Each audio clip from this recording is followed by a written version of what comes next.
இந்த புதிய மாதத்தை நமக்கு தந்த தேவனுக்கு கோடாகோடி ஸ்தோத்திரம். इस नए महीने को हमें दिया उस परमेश्वर के लिए कोटि कोटि धन्यवाद.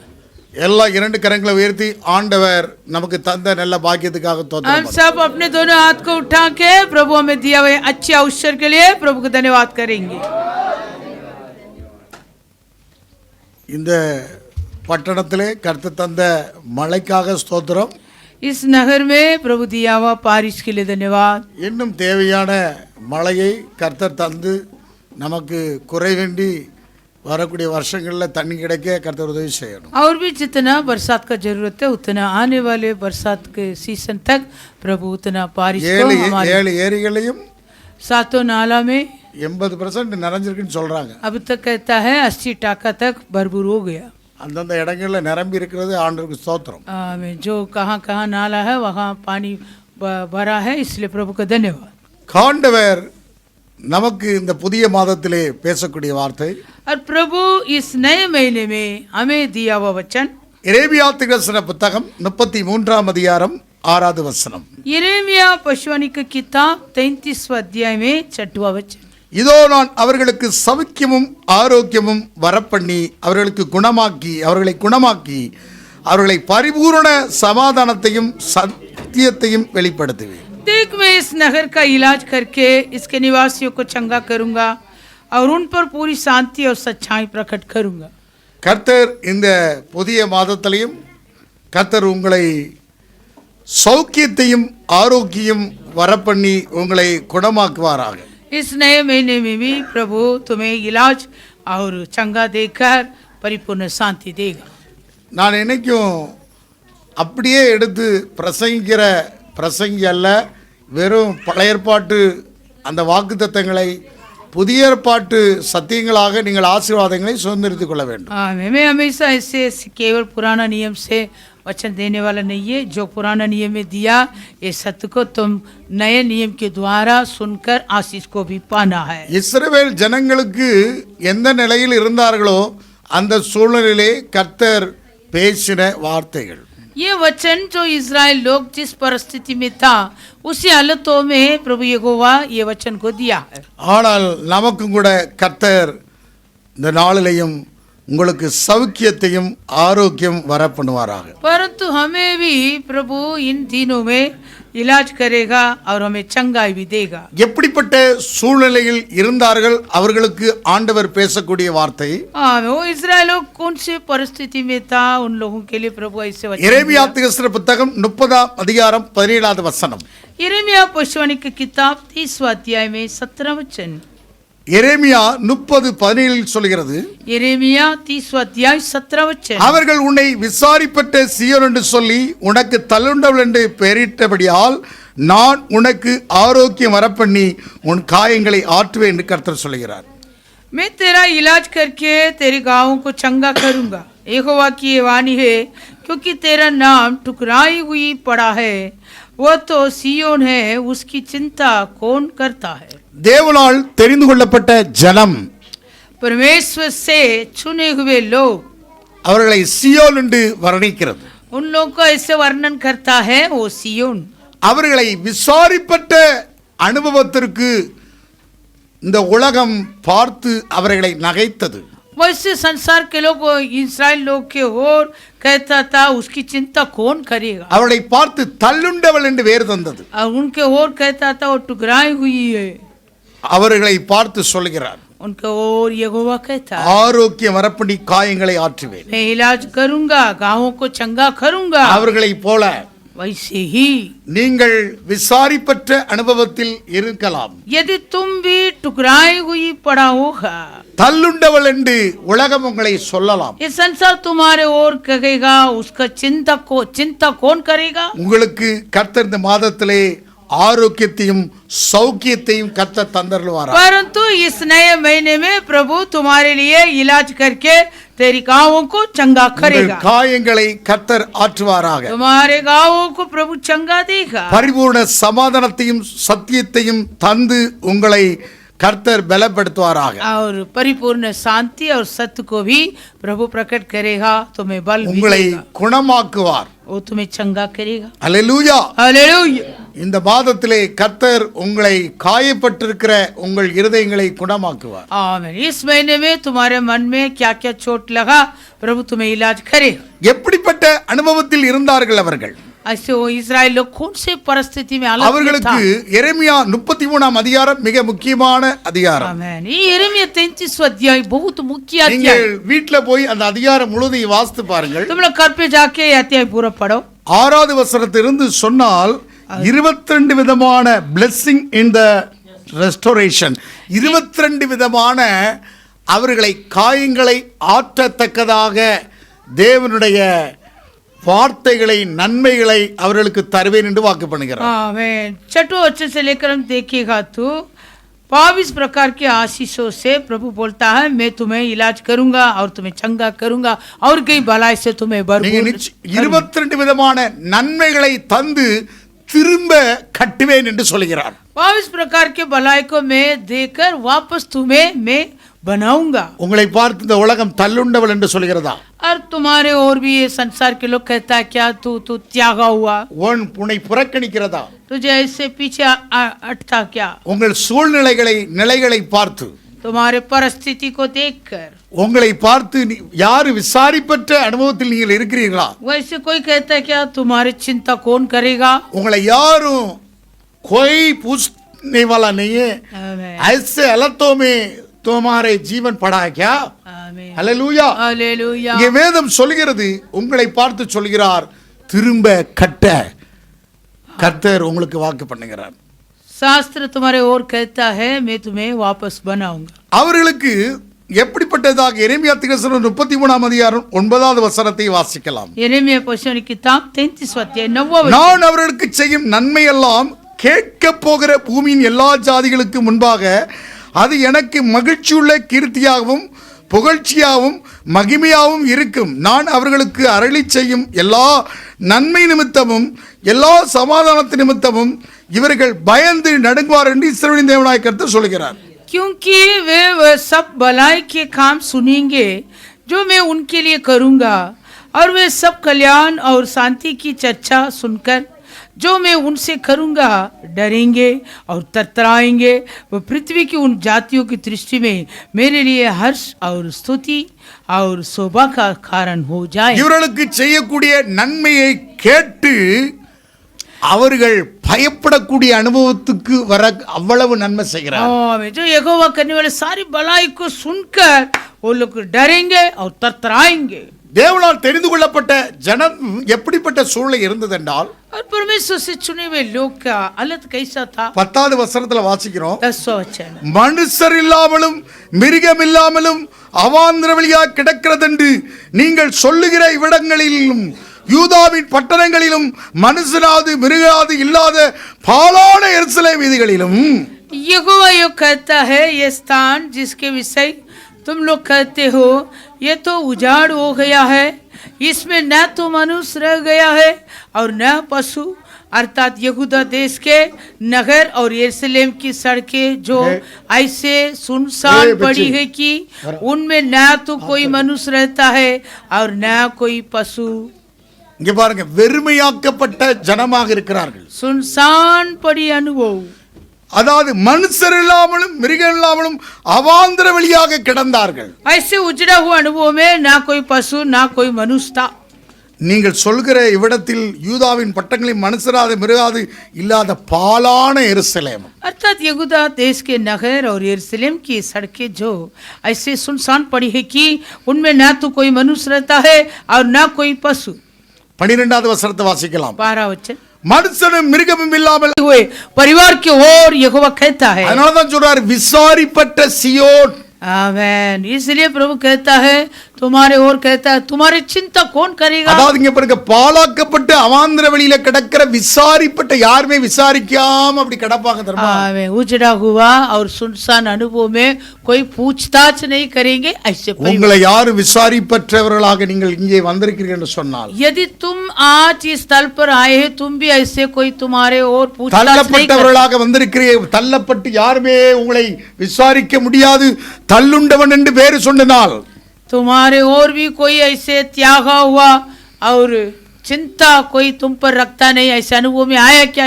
உங்களை தான் அவர் காயத்தினால் உங்கள் காயங்களை ஆற்றுகிறார். तुम्हारे हर एक चोट को प्रभु इलाज करेगा. அவர் சவுக்கியத்தையும் ஆரோக்கியம் வரப்படி உனக்கு காயம் கட்டுகிறார். वो इलाज करेगा और चंगा भी करेगा. உங்களுக்கு ஆண்டவர் உங்களை குணமாக்குகிறார். प्रभु तुम्हें चंगा देता है. எப்படிப்பட்ட அனுபவம் என்றால் 24வது வசனம் சொல்கிறது, 24 वचन, கர்த்தர் தெரிந்து கொண்ட 2 வம்சங்களை வெறுத்து போட்டார் என்று இந்த ஜனம் சொல்லி, தங்களுக்கு முன்பாக என் ஜனம் இனி ஒரு ஜாதி இல்லவென்று அதை தூசிக்கிறார்கள்.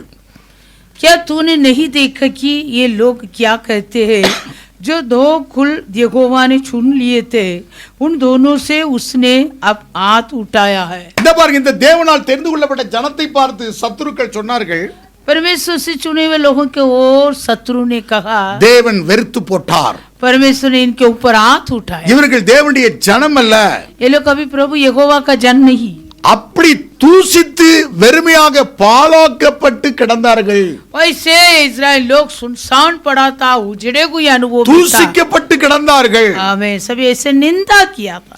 ஏன் இவர்களை இப்படி ஒப்பு கொடுத்தார்? क्यों यहोवा ऐसे इन लोगों को सौंपा? இங்க பாருங்க, இந்த வாக்குத்தத்தம் இவர்களுக்கு இப்ப சொன்ன எரேமியா அந்த நாட்கள்ல பேசின வார்த்தை 70 வருஷத்துக்கு அப்புறமா நடக்கக்கூடிய வார்த்தை. आमेन. ये वाणी जो यिर्मयाह के द्वारा हुआ था, ये वाणी 70 वर्ष के बाद होने वाला आशीष. அவர்கள் செய்ததற்கு தண்டனையாக 70 வருஷம் சிறைவிட்டு போவார்கள். वो इजराइल लोग जो किए थे उसके दंड 70 वर्ष मिलेगा. அவர்களுக்காக எரேமியாவை பார்த்து சொன்னார், நீ ஜெபம் பண்ண வேண்டாம்னு சொன்னார். इसलिए यिर्मयाह के और यहोवा ने कहा, तू उन लोगों के लिए मुझसे प्रार्थना मत करो. நீ என்கிட்ட விண்ணப்பம் பண்ண வேண்டாம்னு சொன்னார். मेरे और दोहाई मत दे. எரேமியா 7:16 வாசிக்கலாம். यिर्मयाह 7:14. நீ இந்த ஜனத்துக்காக விண்ணப்பம் செய்ய வேண்டாம், அவர்களுக்காக மண்டாடவும் கெஞ்சவும் வேண்டாம், என்னிடத்தில் அவர்களுக்காக பரிந்து பேச வேண்டாம், நான் உனக்கு செவி கொடுப்பதில்லை. यिर्मयाह 7:16. इस प्रजा के लिए எரேமியா 7:16 வசனம். इस प्रजा के लिए तू प्रार्थना मत कर, ना इन लोगों के लिए ऊंचे स्वर से पुकार, ना मुझसे विनती कर, क्योंकि मैं तेरी नहीं सुनूंगा. இதை கவனிங்க, தேவன் ஒப்பு கொடுக்கப்பட்ட இந்த ஜனம் परमेश्वर से ऐसे हालतों में सौंपा हुआ लोग, பாழாக்குறதற்கு அவாந்தர வெளிக்கு தேவனே ஒப்பு கொடுத்தார். उजाड़ जाने के लिए, सुनसान होने के लिए परमेश्वर ने सौंपा. எரேமியா யார்? அழுது புலம்பிக் கொண்டிருக்கிறவன். ये यिर्मयाह कौन है? रोने वाले पौष्टर. தேவனுடைய ஜனம் எருசலேம் பட்டணம் அப்படியாக மனாந்தரமாக போகிறதே, அவாந்தர வெளியே போறான்னு கதறி கொண்டிருந்தவர். परमेश्वर का प्रजा वो यरूशलेम नगर ऐसे उजाड़ने वाला है और सुनसान होने वाला करके यिर्मयाह विलाप करके रोया. எரேமியா 14:11 வசனத்தை வாசிக்கலாம். यिर्मयाह 14 अध्याय में, எரேமியா 14:11 வசனம். यिर्मयाह 14 में 11. கர்த்தரினை நோக்கி நீ இந்த ஜனத்துக்காக நன்மை உண்டாக விண்ணப்பம் பண்ண வேண்டாம். फिर यहोवा ने मुझसे कहा, इस प्रजा की भलाई के लिए प्रार्थना मत कर. அவர்கள் உபவாசித்தாலும் நான் அவர்கள் விண்ணப்பத்தை கேட்பதில்லை. चाहे वो उपवास भी करे तो भी मैं इनकी दोहाई न सुनूंगा. அவர்கள் தகன பலியையும் காணிக்கையும் செலுத்தினாலும் நான் அவர்கள் மேல் பிரியமாய் இருப்பதில்லை. और चाहे वे होम बलि और अन्न बलि चढ़ाए तो भी मैं उनसे प्रसन्न न होऊंगा. பட்டயத்தினாலும் பஞ்சத்தினாலும் கொள்ளை நோயால் நான் அவர்களை நிர்வலமாக்குவேன் என்றார். मैं तलवार मंगूंगी और मरी के द्वारा इनका अंत कर डालूंगा. இங்கே கவனிக்க வேண்டும், இவர்களை பார்த்து சொல்கிறார், இப்படி நீ அவர்களுக்காக வேண்டுதல் செய்ய வேண்டாம்ப்பா. इसलिए इस प्रजा के लिए तू मेरे से प्रार्थना मत कर. ஏன் நான் அவர்களுக்கு தீர்க்கதரிசிகளை அனுப்பி கொண்டே இருந்தேன். क्योंकि मैं इन लोगों के बीच में बड़े यत्न से पोषकताओं को भेजा था. அனுப்பி கொண்டே இருந்தேன். मैं बड़े यत्न से भेजा था. ஆனால் அவர்களுக்கு இந்த சகாயத்துக்கு அவர்கள் பாத்திரவான்கள் அல்ல. लेकिन वो लोग उपाय के लिए कुछ अवसर नहीं मिला. ஆனா என்ன செய்தார்கள்? சில கள்ள தீர்க்கதரிசி அந்த நாட்களையும் போய் கள்ள தீர்க்கதரிசி சொல்லி கொடுத்தாங்க. परंतु उन दिनों में भी कई झूठे भविष्यवक्ता लोग भी वहां खड़ा थे। தேவன் அனுப்பாத தீர்க்கதரிசியை போய் அவர்களுக்கு தீர்க்கதரிசனம் சொல்லிக்கிட்டு இருந்தாங்க. परमेश्वर नहीं भेजा लेकिन कई झूठे भविष्यवक्ता वहां जाके भविष्यवाणी कहा था। அங்கே 13வது வசனத்திலே வாசிப்போம். 13 वचन 13 14 13 அப்பொழுது நான் கர்த்தராகிய ஆண்டவர் இதோ நீங்கள் பட்டயத்தை காண்பதில்லை, உங்களுக்கு பஞ்சம் வருவதில்லை, உறுதியான சமாதானத்தை விடத்தில் உங்களுக்கு தருவோம் என்றார் என்று தீர்க்கதரிசி அவர்களுக்கு சொல்லுகிறார்களே என்றேன். यिर्मयाह 14 में 13 तब मैंने कहा हाय प्रभु यहोवा देख भविष्यवक्ता इनसे कहते हैं न तो तुम पर तलवार चलेगी और न महंगी होगी, यहोवा तुमको इस स्थान में सदा की शांति देगा। ஆண்டவர் எரேமியாட்ட இப்படி பேசுகிறாரு. यहोवा यिर्मयाह के लिए अलग से बात किया। ஆனா வேற தீர்க்கதரிசிகள் வந்து உங்களுக்கு பஞ்சம் உண்டாகுது, பட்டயம் வராது, நீங்க சமாதானத்தையே பெறுவீங்க என்று ஒரு தீர்க்கதரிசிகள் சொன்னாங்க. लेकिन ऐसे दूसरे भविष्यवक्ता लोग आके खड़े थे, वो लोग बोलने लगा तुम्हारे तलवार न चलेगी, महंगी होंगी। 14 வசனம் அப்பொழுது கர்த்தர் என்னை நோக்கி தீர்க்கதரிசிகளின் நாமத்தை கொண்டு பொய்யாய் தீர்க்கதரிசனம் சொல்கிறார்கள், நான் அவர்களை அனுப்பினதும் இல்லை, அவர்களுக்கு கற்பித்ததும் இல்லை, அவர்களோட பேசினதும் இல்லை, அவர்கள் கள்ள தரிசனத்தையும் கள்ள சகுனத்தையும் இல்லாத விசேஷத்தையும் தங்கள் இருதயத்தில் கபடத்தையுமே உங்களுக்கு தீர்க்கதரிசனமாய் சொல்லுகிறார்கள். 14 वचन तब यहोवा ने मुझसे कहा ये भविष्यवक्ता मेरा नाम लेकर झूठी भविष्यवाणी करते हैं, मैंने उनको न तो भेजा और न कुछ आज्ञा दी और न उनसे कोई भी बात कही, वे तुम लोगों से दर्शन का झूठा दावा करके अपने ही मन से व्यर्थ और धोखे की भविष्यवाणी करते हैं। அதனால் நான் அனுப்பாதிருந்ததும் என் நாமத்தை கொண்டு தீர்க்கதரிசனம் சொல்லி இந்த தேசத்திலே பட்டயமும் பஞ்சம் வருவதில்லை என்றும் தீர்க்கதரிசிகளை குறித்து இப்படிப்பட்ட தீர்க்கதரிசிகள் பட்டயத்தாலும் பஞ்சத்தாலும் சாவார்கள். इस कारण जो भविष्यवक्ता मेरे बिना भेजे मेरा नाम लेकर भविष्यवाणी करते हैं कि इस देश में न तो तलवार चलेगी और न महंगी होगी, उनके विषय यहोवा यो कहता है वे भविष्यवक्ता आप तलवार और महंगी के द्वारा नष्ट किए जाएगा। இப்படி இதை கேட்டு எரேமியா அழுது கண் சொரிந்து கொண்டிருக்கிறார். इस संभव को सुनकर यिर्मयाह रो रहा था। 17வது வசனத்தை வாசிங்கள். 17 वचन என் கண்களிலிருந்து இரவு பகலும் ஓயாமல் கண்ணீர் ஓடிக்கொண்டிருக்கும் என் ஜனம் என்கிற குமார்த்தியாக கன்னிகை மகா வேதனையுள்ள அடிகளினாலும் கொடிய காயத்தினாலும் சேதப்பட்டிருக்கிறாள். तो उनसे ये बात कहे मेरी आंखों से दिन रात आंसू लगातार बहते रहे, वे न रुके क्योंकि मेरे लोगों की कुंवारी बेटी बहुत की कुचली गई और घायल हुई है। தேவனால் தெரிந்து கொள்ளப்பட்ட தேவ ஜனம் परमेश्वर से चुने हुए संतान மகா வேதனைப்பட்டு கொடிய காயப்பட்டு சேதப்பட்டிருக்கிறது. उतने बड़ी सुनसान अनुभव में क्लेश में संकट में पड़े थे। இதை பார்த்து கண் சொரிந்து கொண்டிருந்த அனுபவம் தான் புலம்பலின் புத்தகம். आमीन। ये सारे संभव को देखकर आंसू बहा रहा था, वही विलाप गीत का पुस्तक, Lamentation, विलाप गीत புலம்புகிறான். का पुस्तक विलाप कर रहा था। இப்படிப்பட்ட சூழ்நிலையிலே தான் எரேமியாவுக்கு தான் பக்காவா தேவன் பேசினாரு, இந்த ஜனத்தை 70 வருஷம் சிறைப்பட்டு போவார்கள் என்று. केवल भविष्यवक्ता यिर्मयाह से ही यहोवा बातें किया, ये इस्राएल लोग 70 वर्ष की बंदगी में हो जाएंगे। 70 வருஷம் என்று யாருக்கு சொல்லல, ஆனால் தீர்க்கதரிசி எரேமியாவுக்கு சொல்லுகிறார். எரேமியா புத்தகம் 29 10வது வசனம். यिर्मयाह के पुस्तक 29 अध्याय में 10वां वचन। பாபிலோனிலே 70 வருஷம் நிறைவேறின பின்பு நான் உங்களை சந்தித்து உங்களை இவ்விடத்திற்கு திரும்பி வர பண்ணும்படிக்கு உங்கள் மேல் நல்வார்த்தைகளை நிறைவேற பண்ணுவேன் என்று கர்த்தர் சொல்கிறார். यहोवा ये कहता है बेबीलोन के 70 वर्ष पूरे होने पर मैं तुम्हारी सुधि लूंगा और अपना ये मनभावना वचन की मैं तुम्हें इस स्थान में लौटा ले आऊंगा पूरा करूंगा। 70 வருஷத்திற்கு அப்புறமாக நடக்கக்கூடிய வார்த்தையைத்தான் 33ஆம் அதிகாரத்தில் சொல்லப்பட்டிருக்கிறது. जो 70 वर्ष पूरा होने के बाद होने वाले संभव के बारे में यिर्मयाह 33 अध्याय में यहोवा அவர்களுக்கு இங்கே படிங்க அவர்களை பாழாக்குவதற்கு தேவன் அனுமதிச்சிட்டார். आमीन। वो इस्राएल लोग ऐसे उजड़ा हुआ अनुभव में प्रभु ने सौंपा, அவாந்திர வெளியாக ஆக்கி விட்டார். सुनसान कर दिया। மனுஷனாவது மிருகனாவது சத்தம் கேட்காத ஒரு விசாரிப்பட்ட சியானாக ஆக்கப்பட்டு விட்டார். तो यहूदा देश के नगर में ऐसे ना सुनसान पड़ा था, उनमें ना तो कोई मनुष्य रहता और ना कोई पशु, எந்த சத்தமும் இல்ல, அவ்வளவு பெரிய விசாரிப்பட்டவர்களாக कुछ भी आवाज बिना ऐसे उजड़े हुए सुनसान। மிருகம் வந்தாதானே அவங்களுக்கு பால் தரும். यदि कोई पशु वहाँ रहेगा तो दूध मिलेगा। சத்தமே இல்ல, आवाजें नहीं, மனுஷ சத்தம் இல்ல, मनुष्य की आवाजें, உதவி செய்வாரற்று தள்ளுண்ட அனுபவத்தில் இருந்தார்.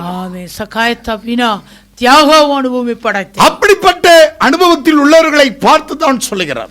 वैसे जो अनुभव में रहता उनके और प्रभु कहता है। அதோட அந்த ஜனத்தை பார்த்து அவர்கள் சொன்ன வார்த்தை என்ன தெரியுமா? இந்த ஜனத்தை தேவன் வெறுத்து விட்டார். और वो इस्राएल लोग के और सारे लोग कहने लगा प्रभु इनको छोड़ दिया, अप्रिय कर दिया। வெறுத்து விட்டார். प्रभु इन पर अप्रिय कर दिया। இவர்கள் அவருடைய ஜனம் அல்ல. ये अभी यहोवा का जन नहीं।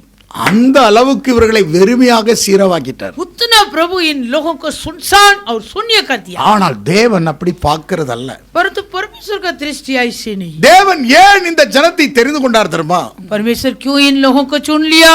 தேவன் ஏன் இவர்களுக்கு பிரமாணங்களை கொடுத்தார்? क्यों इन लोगों के लिए व्यवस्था को दिया? இந்த ஜனத்தை ஏன் தெரிந்து கொண்டார்? क्यों इन लोगों को अपना किया? தேவனுடைய நோக்கம் என்ன தெரியுமா? परमेश्वर का मकसद क्या? தேவன் இந்த ஜனத்தை தெரிந்து கொண்டதுக்கு நோக்கம் என்ன? परमेश्वर इन लोगों को चुना था, एक मकसद रखा था। தேவன் இந்த உலகத்தை ஆளுகை செய்ய ஒரு ஜனம் வேண்டும். क्योंकि परमेश्वर ये संसार पृथ्वी को राज्य करने के लिए இஸ்ரவேலை தெரிந்து கொண்டதுக்கு நோக்கம் என்ன? और इस्राएल लोगों को प्रभु चुन लिया, क्या मकसद? தேவன் இந்த உலகத்திலேயே அவர் ஆளுகை செய்ய வேண்டும். क्योंकि इस पृथ्वी को प्रभु राज्य करना। சாத்தான் அவன் செய்யக்கூடாது. क्योंकि शैतान के वश में नहीं होना इस पृथ्वी। அதற்காக इस कारण ஒரு தனத்தை தெரிந்து கொண்டார். एक झुंड को प्रभु चुन लिया। சத்ருவை வெட்கப்படுத்ததான் அவருடைய நோக்கம். आमीन। परमेश्वर का यही मकसद है, जो बैरी है वो शत्रु को लज्जित करना। ஏதேனிலே ஏன் ஒரு மனிதனை உண்டாக்கி வைத்தார்? क्यों वो अदेन वाटिका में एक मनुष्य को बना रखा? அவருக்கென்று ஒரு ஜனம் தெரிந்து வேண்டும். क्योंकि यहोवा के लिए एक संतान उत्पन्न होना, அவருக்கென்று ஒரு கூட்டத்தை எழுப்ப வேண்டும். यहोवा अपने के लिए एक झुंड को खड़ा करना அந்த ஜனத்தை இங்கே கவனிக்க வேண்டும். அவர்களை ஒரு கூட்டம் துதிக்கிற கூட்டம் எழும்ப வேண்டும். क्योंकि उन मनुष्य के द्वारा स्तुति करने वाले एक झुंड அந்த சாத்தானை வெட்கப்படுத்த வேண்டும். இதான் நோக்கம். ओ शैतान को लज्जित कराना, यही परमेश्वर का मकसद। ஆனா இவர்கள் என்ன தெரியுமா எடுத்தாங்க? लेकिन ये लोग क्या सोच இந்த रहा था? ஜனத்தை முற்றிலுமாக அழிச்சிட்டாங்கன்னு சொன்னாங்க. आमीन। वो लोग कहता था अभी यहोवा इन लोगों को पूरा ஆனா सुनसान कर ஆனா दिया। தேவனுடைய கோபம் அப்படி இருந்தது. क्योंकि परमेश्वर उतना क्रोध, அவருடைய கோபமோ परमेश्वर का को ஒரு நிமிஷம், एक क्षण, அவருடைய தயவோ परंतु उनका दया நீடிய வாழ்வு. जीवन भर के, அவருடைய கோபம் ஒரு நிமிஷம், उनका क्रोध एक क्षण के लिए, அவருடைய தயவோ परंतु उनका நீடிய दया வாழ்வு. जीवन भर के। அவ்வளவு கோபம் இருந்தது அவர்கள் மேல். उतना उन लोगों के ऊपर परमेश्वर क्रोध किया। அதுபோல நமக்கு ஒரு நிமிஷத்திலே அவர் மாற்றக்கூடியவர். वैसे हमारे ऊपर जो रखा हो क्रोध को एक क्षण पर प्रभु बदल எரேமியா डाले। 32 அதிகாரம் यिर्मयाह 32 अध्याय 28வது வசனத்தை வாசிக்கலாம். 28 ஆதலால் இதோ நான் இந்த நகரத்தை கல்தையரின் கையிலும் பாபிலோன் ராஜாவாகிய நேபுகாத்நேச்சர் கையிலும் ஒப்புக் கொடுக்கிறேன், அவன் இதை பிடிப்பான் என்று கர்த்தர் சொல்கிறார். इसलिए वो ये कहता है, देख मैं ये नगर कस्तियों और बेबीलोन के राजा नबूकदनेस्सर के वश में कर देने पर हूँ और वह इसको ले लेगा। இந்த நகரத்துக்கு விரோதமாக யுத்தம் பண்ணுகிற கல்தையர் உட்பிரவேசித்து இந்த நகரத்தை தீக்கொளுத்தி இதை சுட்டெரிப்பார்கள். எனக்கு கோபம் உண்டாகும்படி எந்த வீடுகளின் மேல் பாகாலுக்கு துபங்காட்டி அந்நிய தேவர்களுக்கு பானபலிகளை வார்த்தாலோ அந்த வீடுகளையும் சுட்டெரிப்பார்கள். जो कश्ती इस नगर में युद्ध कर रहे हैं वे आकर इसमें आग लगाकर फूंक देंगे और जिन घरों की छतों पर उन्होंने बाल के लिए धूप जलाकर और दूसरे देवताओं को तपान देकर मुझे रिस दिलाई है, वे घर जला दिए जाएंगे। தேவன் தான் இவர்களை ஒப்பு கொடுத்தார். परमेश्वर ने इन लोगों का ऐसे 36 அதே 32 அதிகாரம் 36வது வசனத்தை வாசிக்கலாம். वही 35 अध्याय में 36 वचन।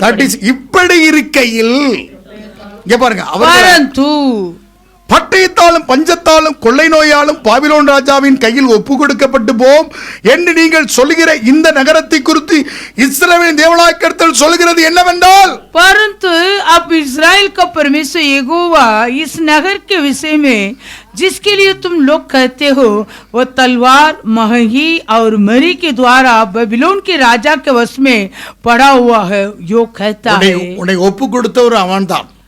मैं तुम्हें सौंपा यहोवा ही உன் மேல அங்க அது 37ல சொல்ற, இதோ என் சினத்திலும் என் கோபத்திலும் என் மகா உக்கிரத்திலும் நான் அவர்களை துரத்தின எல்லா தேசத்திலிருந்து அவர்களை சேர்த்து கொண்டு அவர்களை இந்த ஸ்தலத்துக்கு திரும்பி வரவும் இதிலே சுகமாய் தங்கியிருக்கவும் பண்ணுவேன். 37 देखो मैं उनको उन सब देशों से जिनमें मैंने क्रोध और जलजलाहट में आकर उन्हें जबरन निकाल दिया था लौटा ले आकर इसी नगर में इकट्ठा करूंगा और निडर करके बसा दूंगा. உன்னை இங்க கவனிங்க, அவர்கள் மேல சினம் இருந்தது, उन पर परमेश्वर का क्रोध, அவர்கள் மேல கோபம் இருந்தது, परमेश्वर की जलजलाहट था, மகா உக்கிரகம் இருந்துச்சு. उतने बड़ी जलजलाहट, அதனால அவர்களை சிதறடித்து தேசங்களை சிதறடிச்சார். इसलिए कई देशों में उनको तीतर पीतर कर दिया. ஆனாலும் அவர் சேர்த்துக் கொள்கிறவர், फिर भी वापस अपने पास அவர்களை ले लिया, திரும்பி வர பண்ணுகிறவர், वापस लौटा ले आए. சுகமாய் தங்க பண்ணுகிறவர்.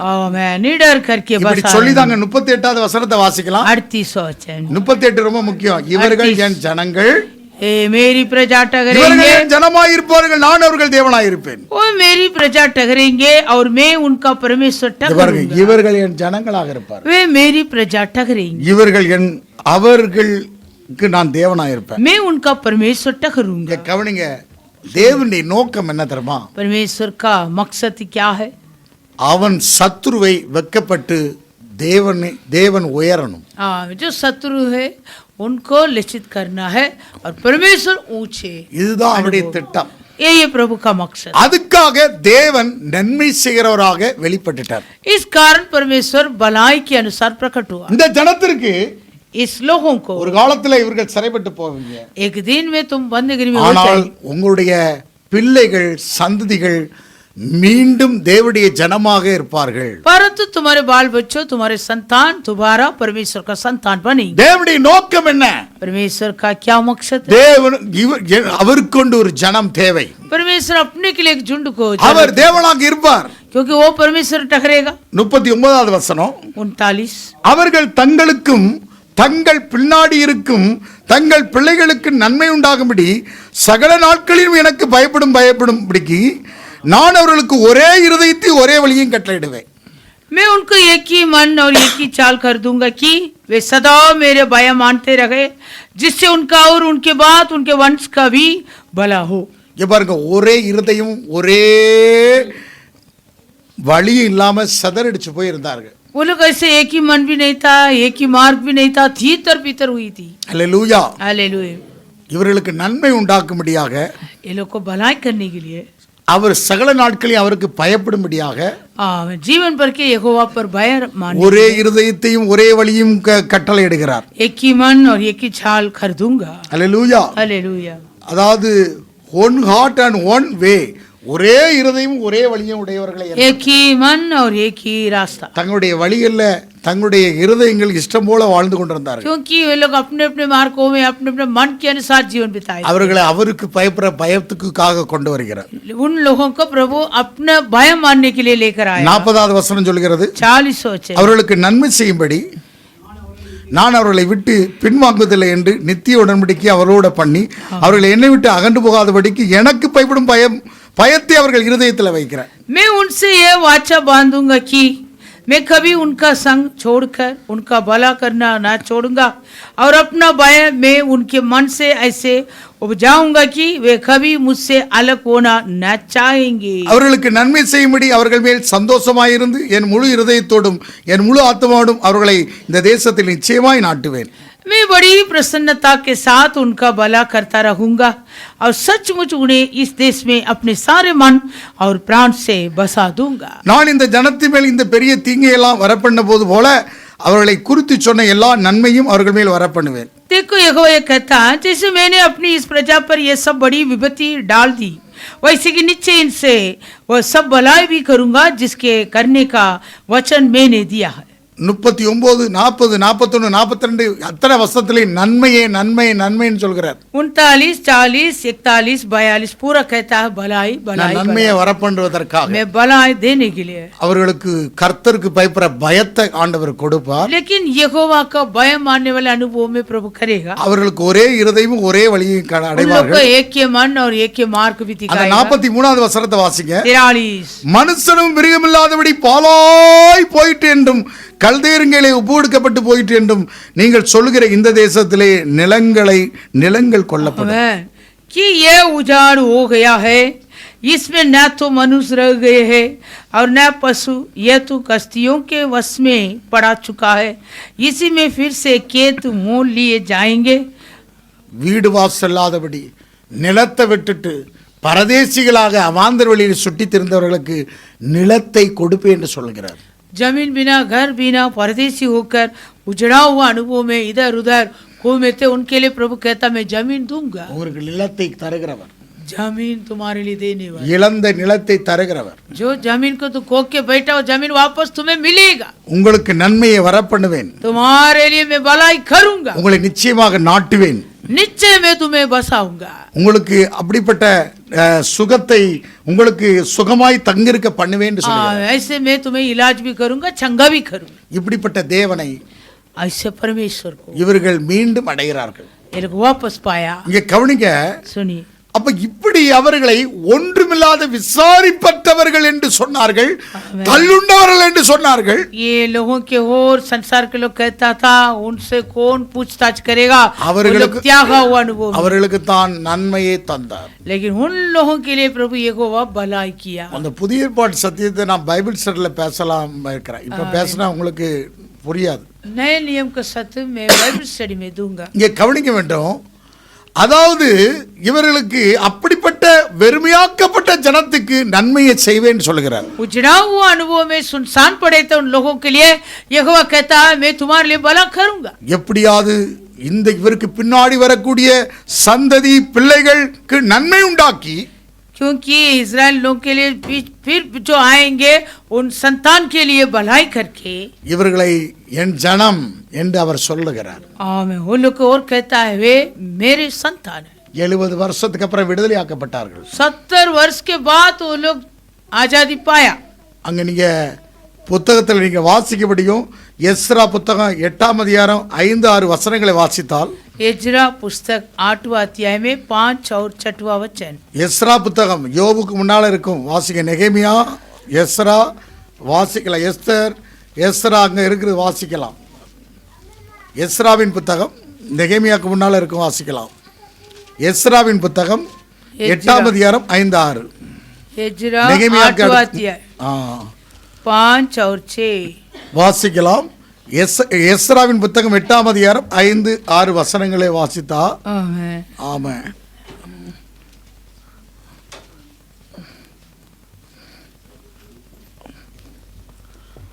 அவர்கள் பணிந்து கொண்டார்கள் என்கிற ஒரு வார்த்தை சொல்லப்பட்டிருக்கிறது. கர்த்தருக்கு ஸ்தோத்திரம். ஹல்லேலூயா. இஸ்ரவேலின் தேவனாகிய கர்த்தருக்கு முன்பாக வந்து அவர்கள் எல்லாரும் பணிந்து கொண்டார்கள். 8ஆம் அதிகாரத்திலேயா இருக்குது. கர்த்தர் ஸ்தோத்திரம். எல்லாம் ஒரு கூட்டம் தேடி வந்து அவரை மனப்பூர்வமாக கர்த்தரிடத்தில் வந்து பணிந்து கொண்டார்கள் என்ற ஒரு வார்த்தை சொல்லப்பட்டிருக்கு. ஹல்லேலூயா. ஆமென்.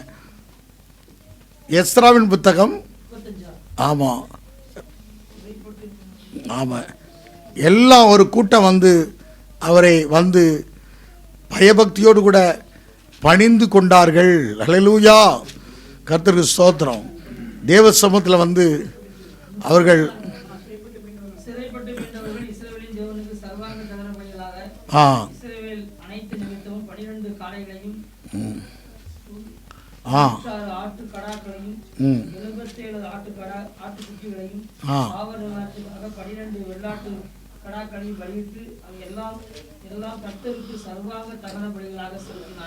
ஆமா இல்ல, நெகேமியாவின் புத்தகம் 8ஆம் அதிகாரம் 5ஆம் வசனத்தை வாசிங்க. நெகேமியா 8वां अध्याय நெகேமியா 8ஆம் அதிகாரம் 5-6 வசனம். எஸ்ரா சகல ஜனங்களுக்கும் உயர நின்று சகல ஜனங்களுக்கும் காண புஸ்தகத்தை திறந்தான். அவன் அதை திறந்தபோது ஜனங்கள் எல்லாரும் எழுந்து நின்றார்கள். तब एजरा ने जो सब लोगों से नehemiया का किताब 8वां अध्याय 5 और 6.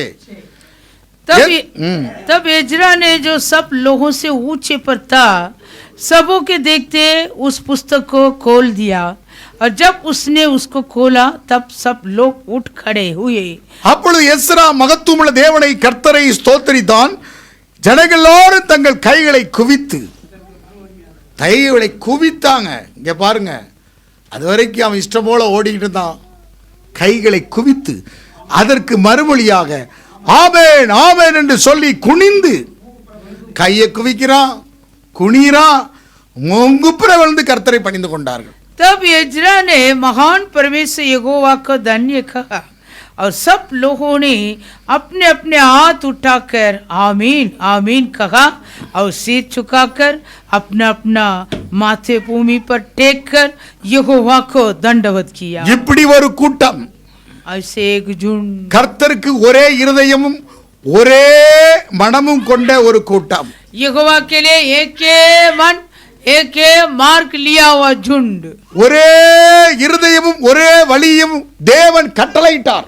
एक मन और एक मार्ग परमेश्वर आज्ञा दिया. இங்க பாருங்க, அப்போ அவர்களுக்கு சத்தியத்தையும் அவர்களுக்கு சமாதானத்தை பரிபூர்ணத்தையும் அவர் என்ன செஞ்சாராம்? வெளிப்படுத்தினாராம். इस प्रकार प्रभु उन लोगों को इलाज और छंगा और परिपूर्ण शांति और सत्य को भी प्रकट किया. அவர்கள் ஒரே இருதயம் ஒரே வழியுமாக மாற்றினது யாரு? தேவன். उन लोगों को वापस एक ही मन एक ही मार्ग में बनाया. कौन है? परमेश्वर. அப்படி விடல.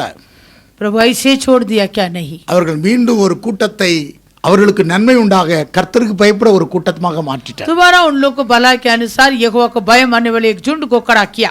அவர்கள் தான் எழுந்து கட்ட நெகேமியாவோடு சேர்ந்து எழுந்தவர்கள். எழுந்து கொட்ட வாருங்கள் என்று அழைத்தார் ஆலயத்தை கட்ட. उन लोगों को प्रभु ने बुलाया, आओ हम यहोवा के भवन को बनाएंगे. எருசலேமின் அலங்கம் இடிந்து கிடக்கிறது. ओ यरूशलेम के मंदिर उजड़ा हुआ था.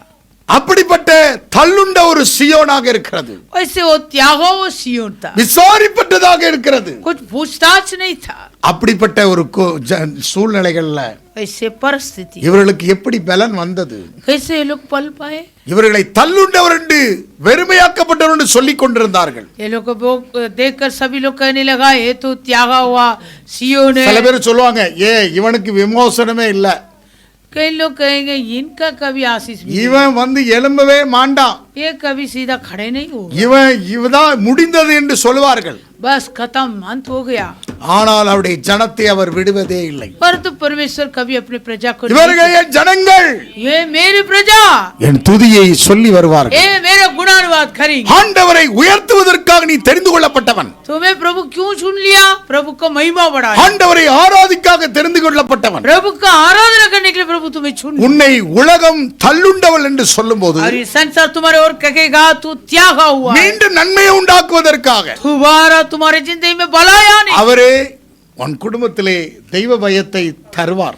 वो ही तुम्हारे परिवार के बीच में परमेश्वर का भय அவருக்கு मानने वाला, பயப்படும் பயத்தினுடைய இருதயத்தை அவர் தருகிறார். परमेश्वर का भय मानने वाले हृदय को प्रभु देगा. அப்படி விடுவதில்லை அவர். प्रभु ऐसे नहीं छोड़े. மீண்டும் அவருக்கு ஒரு ஜனம் தேவைப்படுகிறது. दोबारा प्रभु के लिए एक झुंड का जरूरत है. இந்த ஜனத்தை மீண்டும் நட்டுவதற்காக, वापस इन लोगों को खड़ा करने के लिए, இந்த ஜனத்தை மீண்டும் நன்மை செய்வதற்காக, वापस इन लोगों को भलाई करने के लिए, இந்த ஜனத்தை மீண்டும் சுகமாய் தங்கியிருப்பதற்காக, वापस बड़ी चंगाई के साथ इन लोग இந்த बसाने के लिए, ஜனத்திற்கு மீண்டும் அந்த நிலத்தை தந்து वापस वो जमीन को भी इन लोगों को देखकर இவர்களை மீண்டும் உயர்த்துவதற்காக, दोबारा ऊंचा करने, சிறையிருப்பை மீண்டும் திருப்புவதற்காக, बंधुआई से लौटा ले आने के लिए, दो जने पति है पत्नी है, दो बच्चों को संभाल नहीं पा रहा है, गाड़ी चला रहा है, एक्सीडेंट हो जाएगा भाई, हालेलुया हालेलुया, गाड़ी चला रहा है, ब्रेक नहीं तो कैसा हो जाएगा?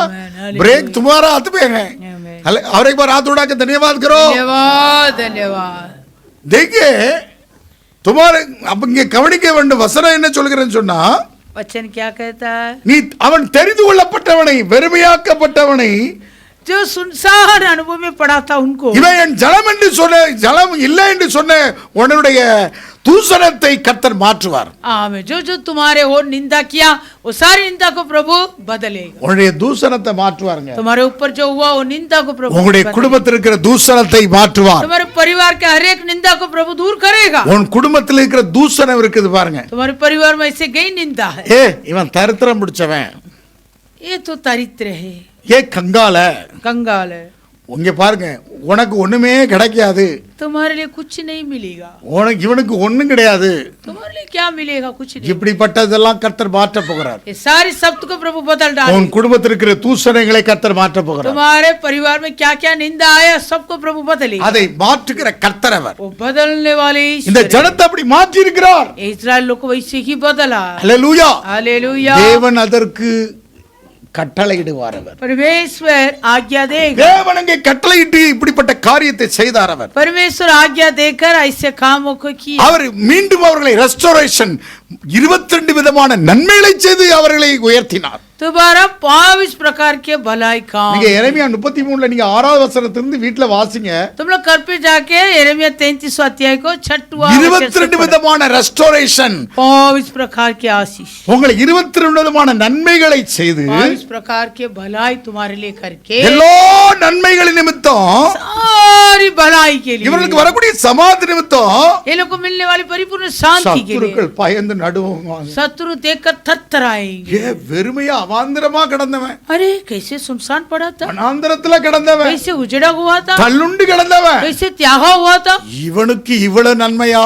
देखो इसको इतना सारा भलाई मिला। ஆன் வாயை பழக்க போறான், करके देखेगा, வெட்கப்பட போறான். लज्जित हो அதத்தான் அங்க சொல்லுது 9வது வசனத்துல, 9वां वचन। நான் அவர்களுக்கு செய்யும் நன்மை எல்லாம். 33 எரேமியா 33:9 வாசிக்கலாம். यिर्मयाह 33:9। நான் அவர்களுக்கு செய்யும் நன்மை எல்லாம் கேட்க போகிற பூமியின் எல்லா ஜாதிகளுக்கு முன்பாக அது எனக்கு மகிழ்ச்சியுள்ள கீர்த்தியாகவும் புகழ்ச்சியாகவும் மகிமையாகவும் இருக்கும்.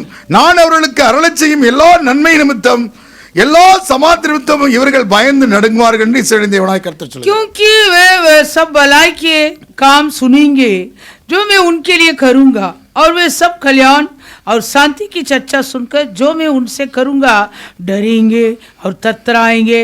वो पृथ्वी की उन जातियों की दृष्टि में मेरे लिए हर्ष और स्तुति और शोभा का कारण हो அப்படிப்பட்ட जाए। காயப்பட்டிருந்த அந்த ஜனத்தை, ऐसे कितने छोट बड़ा தள்ளுண்டவள் என்று சொல்லப்பட்ட ஜனத்தை, त्यागा हुआ लोगों के लिए, விசாரிப்பட்ட ஜனத்தை वो उजड़े हुए लोगों को தேவன் கனப்படுத்தினார். प्रभु आदर किया, நன்மையினால் நிரப்பி भलाई से அவர்கள் வாயை திருப்திப்படுத்தி. उनका तृप्त किया। இங்க பாருங்க, மனுஷன் இல்ல, மிருகம் இல்ல, அவாந்தரமான அனுபவங்க.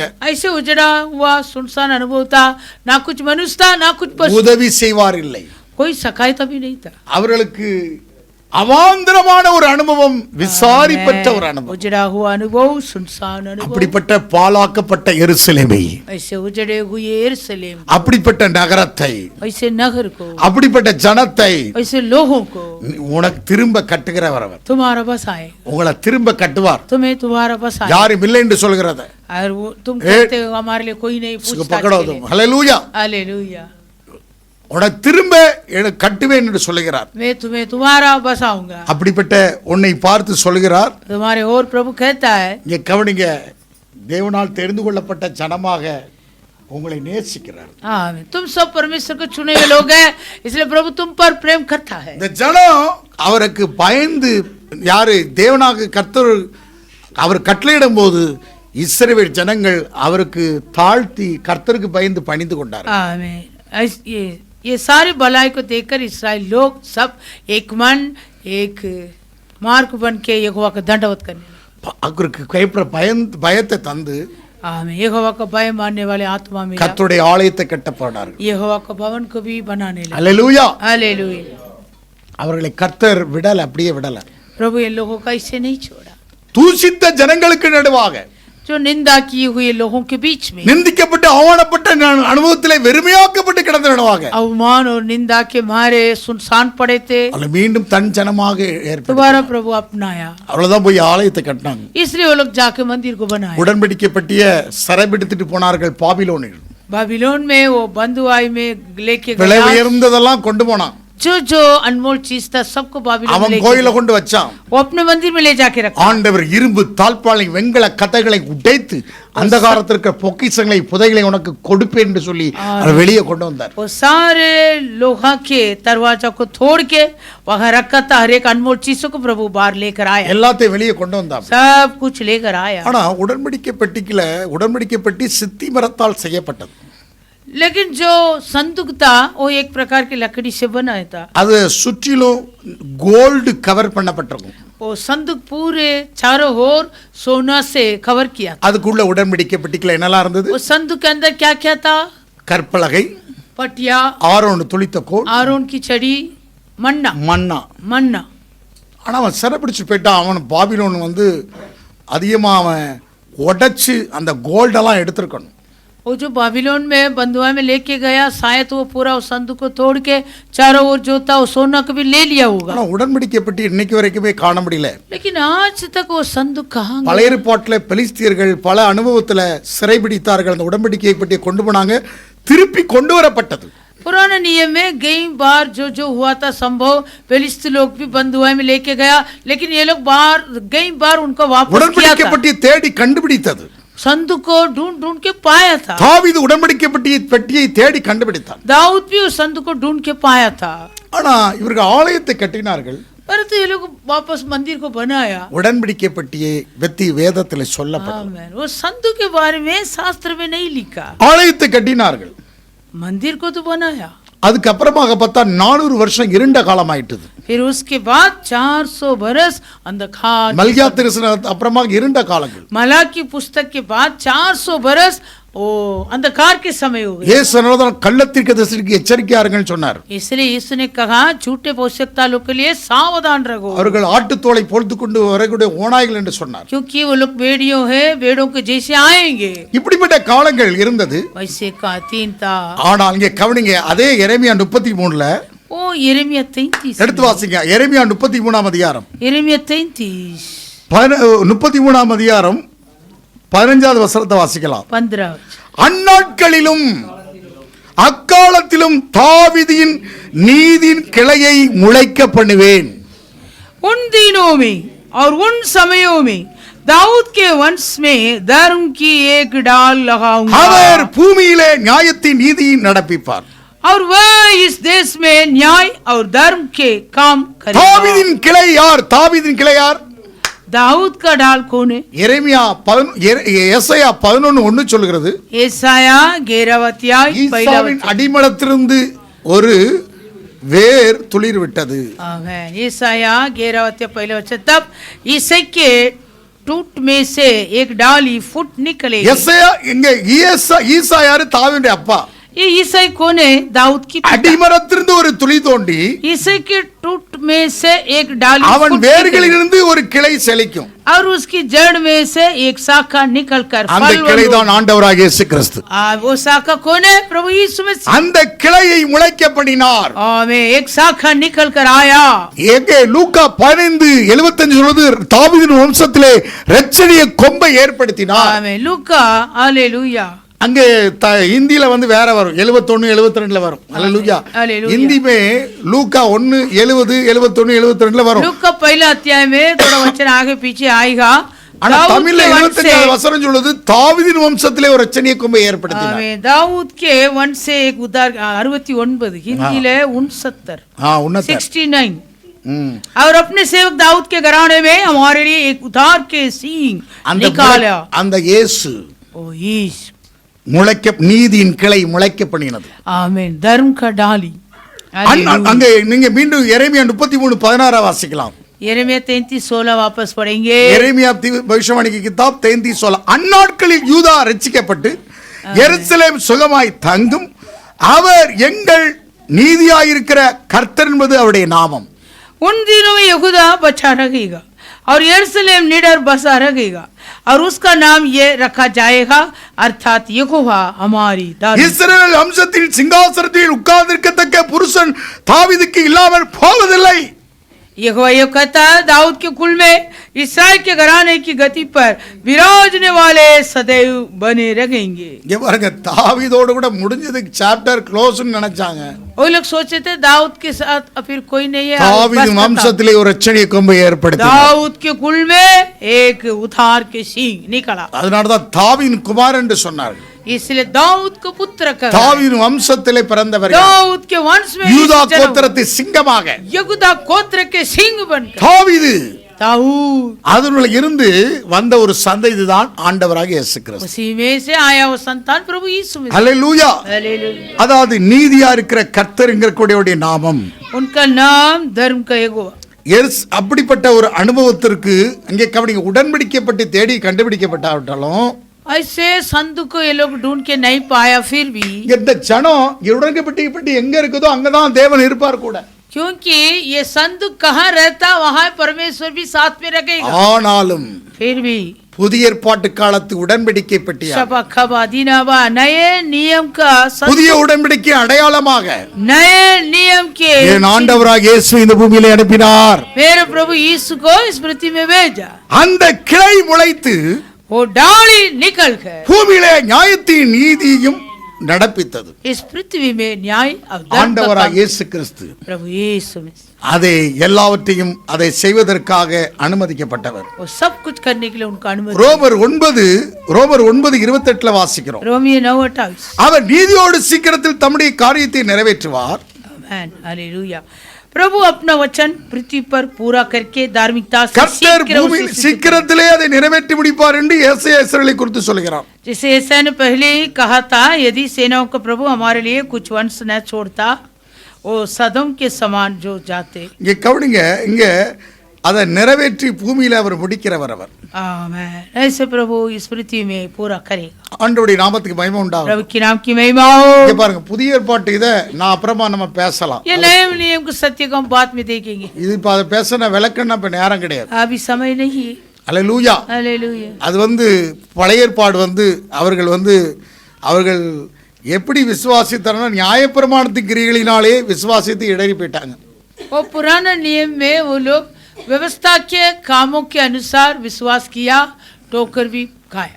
நம்முடைய நாம் ஆண்டவராக இயேசு கிறிஸ்துவை விசுவாசித்து அதை அசைக்க முடியாத விசுவாசத்தில் இருக்கிறோம். परंतु हम नए नियम में प्रभु यीशु मसीह पर रखा हुआ विश्वास वो कभी न डगमगाएगा। அல்லேலூயா. हालेलुया। இப்ப நமக்கு கொடுக்கப்பட்டிருக்கிறது हमारे लिए दिया गया இந்த புதிய உடன்படிக்கையின் அடையாளமாக ये नए वाचा के चिन्ह ஆண்டவராக இயேசு கிறிஸ்து प्रभु यीशु मसीह உங்களையும் அவருடைய புறஜாதியாக இருந்த உங்களையும் ஜனமாக தெரிந்து கொண்டார். जो अन्य जाति था हमें भी अपनाया। அவர்கள் நியாயப்பிரமாணத்தின் கிரியையை விசுவாசித்தார்கள். वो लोग व्यवस्था के कामों पर विश्वास रखते। அதைத்தாங்க ரோமர் 9 வாசிக்க முடியும். रोमियो ने वो दिया ரோமர் 9 நீங்கள் வாசித்தா 31 வாசித்தா இருக்கிறது. 31 से 30வது வசனம். 30।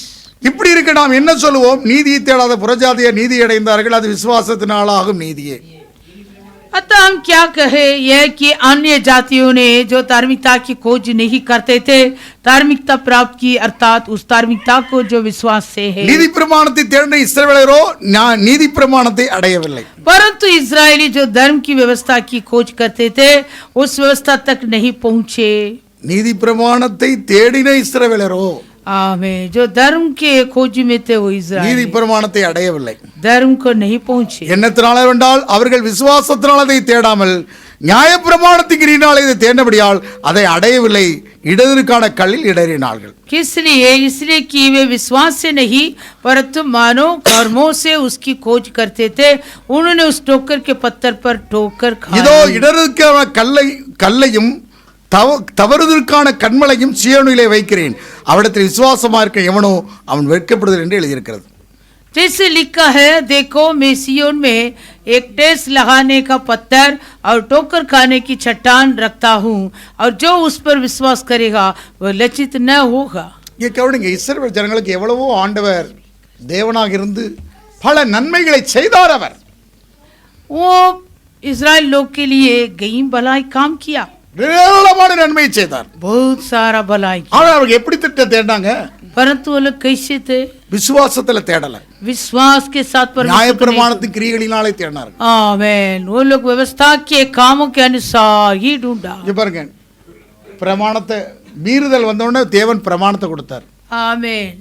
मीरदल जो उल्लंघन आया प्रभु व्यवस्था दिया, மீறினாங்க, उल्लंघन किया பிரமாணத்தை கொடுத்தார். प्रभु व्यवस्था को दिया, பிரமாணத்தை கொடுத்தார். व्यवस्था को दिया। இப்படி தேவன் இவர்களுக்கு பிரமாணம் எவ்வளவு பிரமாணம் கொடுத்தார் தெரியுமா? वैसे प्रभु कितना व्यवस्था दिया? 613 கட்டளைகளை கொடுத்தார். 613 आज्ञा को दिया। 248 இது வந்து செய்யக்கூடாது என்று சொன்னார். आमीन। 248 आज्ञा को नहीं करना।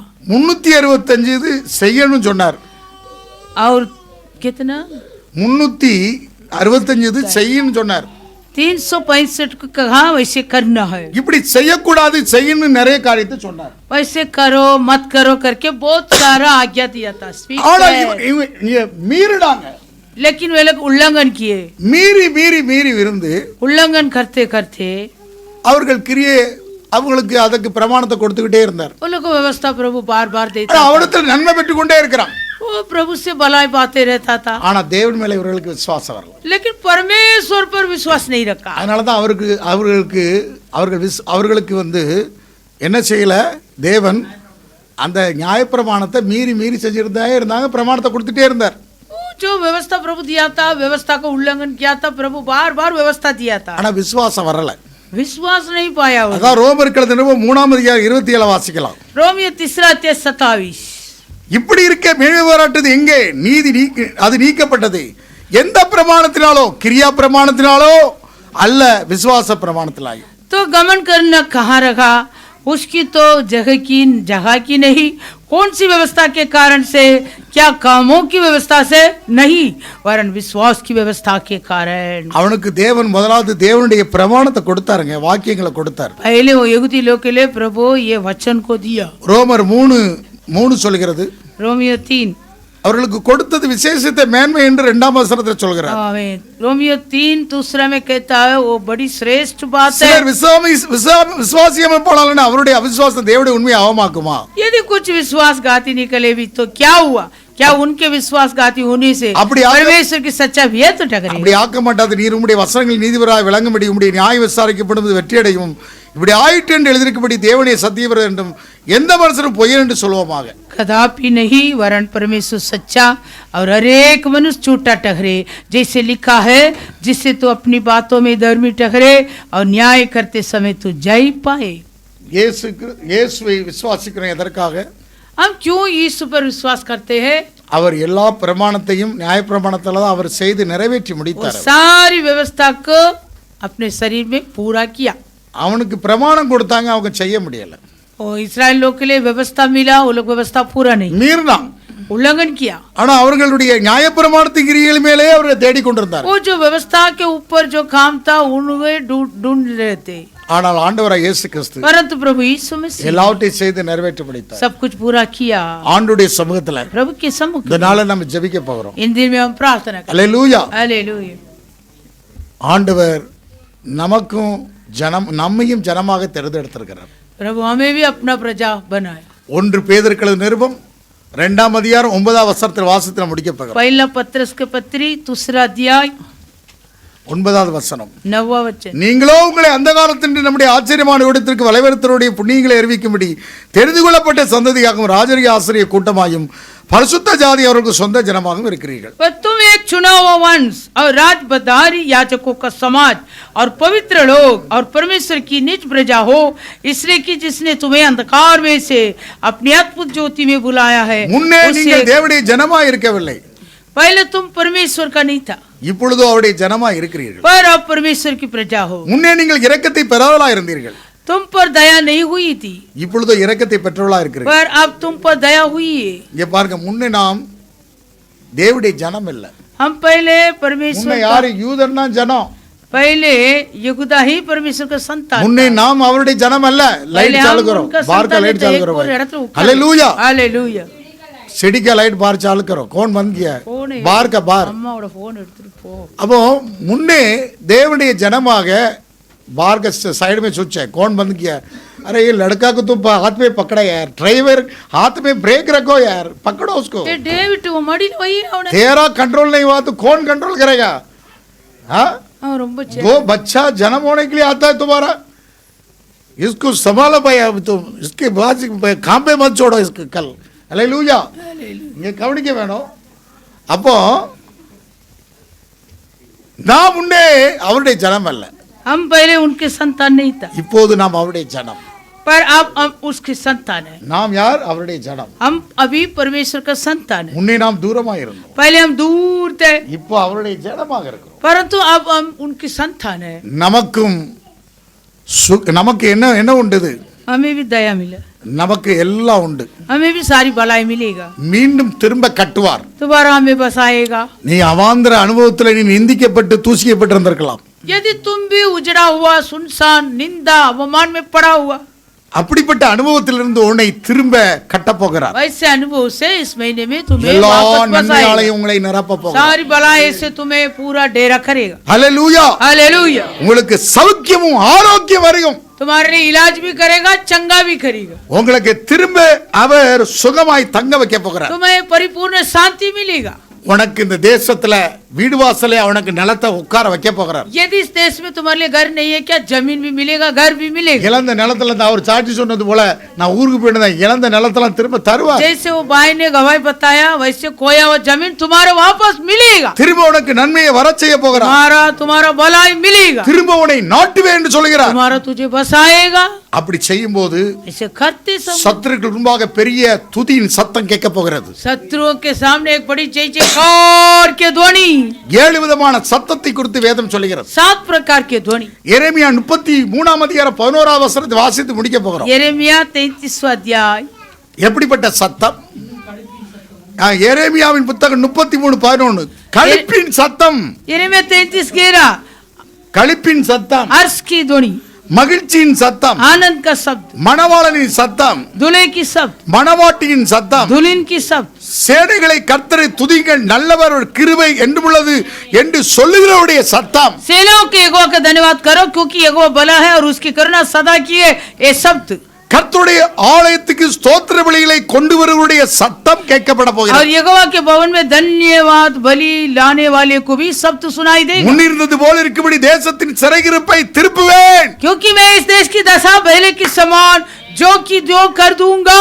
அப்படி திருப்பி वैसे करके 13ஆம் வசனத்துல சொல்கிறார், 13 वचन, ஆட்டு மந்தைகளை தொகையிடுறவர்களை கைக்குள்ளாக கடந்து வரக்கூடிய அப்படிப்பட்ட சத்தமும் உண்டாக போகிறது. आमेन, हालेलुया। यरूशलेम ऐसे 13 भेड़ बकरियां के फिर गिन गिन कर चराई जाएंगी। இங்க பாருங்க, ஆட்டு மந்தையை வெளியே மேய விட்டுட்டு எண்ணுறவன் தொகை பார்க்கிறவன் தான் யார்? மேய்ப்பன்.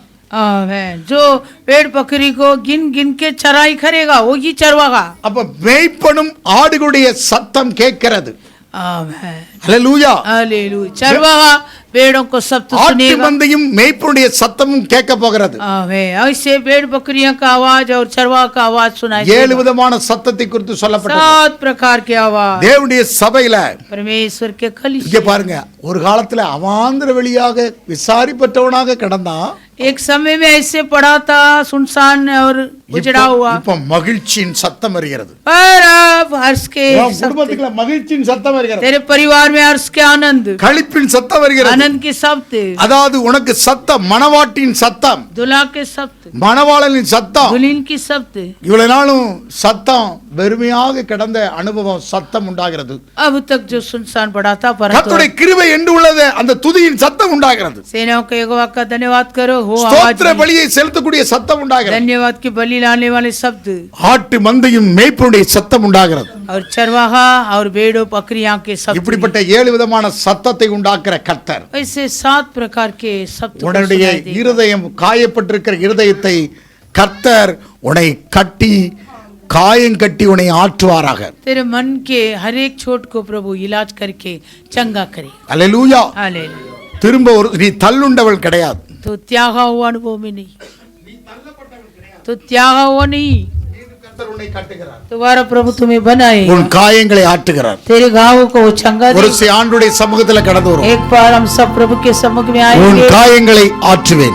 मैं तेरा इलाज करूंगा। என்னென்னதெல்லாம் காயப்பட்டு கிடக்கிறீர்களோ, जो जो तुम्हारे मन में चोट लगा, சில விஷயங்களை விசாரிப்பட்ட யாரும் விசாரிக்க முடியாது. कई विषय हो तुम्हें और कोई पूछताछ नहीं कर உன் सकता। கணவன் விசாரிக்க முடியாது. पति नहीं पूछेगा, உன் மனைவி விசாரிக்க முடியாது. पत्नी भी नहीं पूछ சில सकता। காயங்களை ஆற்றுவதற்கு யாரும் கிடையாது. हाँ भाई, कई चोट जो लगा है उनका चंगा करने के लिए, इलाज करने के लिए உன் कोई नहीं। பிள்ளைகள் ஆற்ற முடியாது. तेरे बाल बच्चे के द्वारा भी वो चोट का உன் इलाज, இருதயத்தின் காயங்களை ஆற்ற तेरे मन की चोट को चंगा இந்த करने நாளில इन दिन தேவன் உன் காயங்களை ஆற்றி परमेश्वर तेरा इलाज करेगा, ஆரோக்கியம் வர பண்ணுகிறார். चंगा भी देगा, ஆரோக்கியம் வர பண்ணுகிறார். चंगा देगा, உன் காயத்திற்கு तेरे चोट के लिए ஆரோக்கியம் வர वो பண்ணுகிறார். इलाज करेगा, சுகம் வர பண்ணுகிறார். वो चंगा இந்த देगा। நாளிலே அப்படி செய்வாரா? इन दिन में वैसे உன் करेगा। காயங்களை ஆற்றி தேட்டுவாரா? तेरे सारी गाँव को ராமா प्रभु चंगा கரபாலா देगा। ஷண்டரா धन्यवाद धन्यवाद நீ காயப்பட்டு போயிருக்கிறாய். तो ऐसे चोट लगा हुआ தனிப்பட்ட வாழ்க்கையில காயம் உண்டாயிருக்கு. तेरे अकेलेपन के जीवन में தேவ चोट लगा। சமூகத்தில் அர்ப்பணிப்போமா? परमेश्वर के सम्मुख में सौंपेंगे।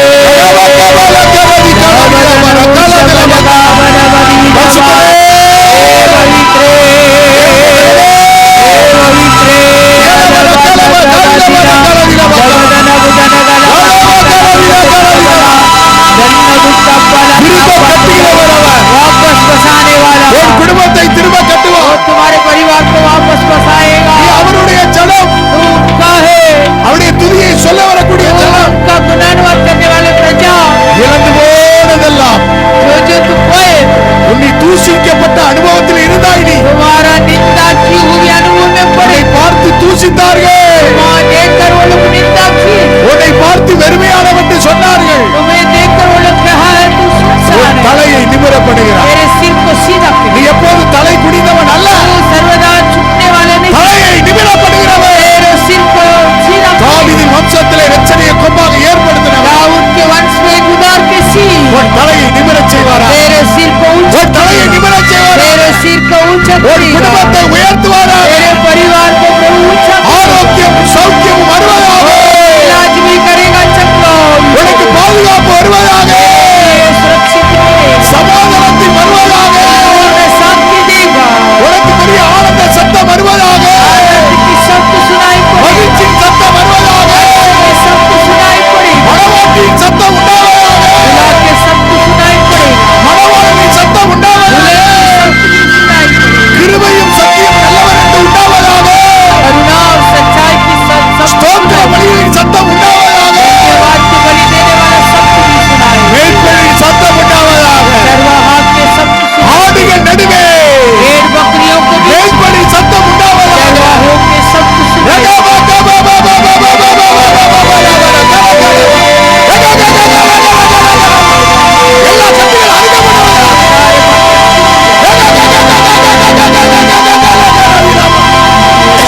திரும்பவுடைய சத்தம் உண்டாவதாக. हमारा शब्द सुनाई पड़ेगा। இயேசுவே, यीशु, நீர் எங்களை ஜனமாக தெரிந்து கொண்டிருக்கிறீர். तो हमें अपनाया, உம்மை விசுவாசிக்கிறோம் ஐயா. हम आप पर विश्वास, உம்மை விசுவாசிக்கிறவர்கள் हम जो कोई तुम ஒருபோது வெட்கப்பட்டதில்லை. कभी लज्जित नहीं। சியோனிலே ஒரு கல்லை வைக்கப்பட்டிருக்கிறது. सिय्योन पर एक पत्थर அதை रखा है। விசுவாசிக்கிறவன் வெட்கப்பட்டே போவதில்லை. जो कोई उस पर विश्वास என் करता है, ஆண்டவராகிய இயேசு கிறிஸ்து मेरा प्रभु यीशु மனுஷரால் தள்ளப்பட்டார், मनुष्य टकराया, ஆனால் தேவனால் தெரிந்து கொள்ளப்பட்ட परंतु परमेश्वर से சியோனில் வைக்கப்பட்ட सिय्योन पर रखा हो। பிரதான மூளைகள் कनौन होने के மனுஷரால் सिवा தள்ளப்பட்டார், मनुष्य निकम्मा टकराया, ஆனால் தெரிந்து கொள்ளப்பட்ட கல் परंतु चुने हुए मन, இழந்ததெல்லாம் திரும்ப தருகிறார். जो जो खोया था सब இயேசுவே वापस। நமக்கு முன்னோடி. यीशु ही हमारा இயேசுவே गुलाम। சிங்காசனத்தில் வீற்றிருக்கிறார். यीशु ही सिंहासन में அவரை विराजमान। விசுவாசிக்கிறவன் उन पर जो कोई विश्वास ஒருபோது வெட்கப்பட்டு போவதில்லை. नहीं होता। प्रार्थना करेंगे। अनुग्रहकारी प्रेमी परमेश्वर दयालु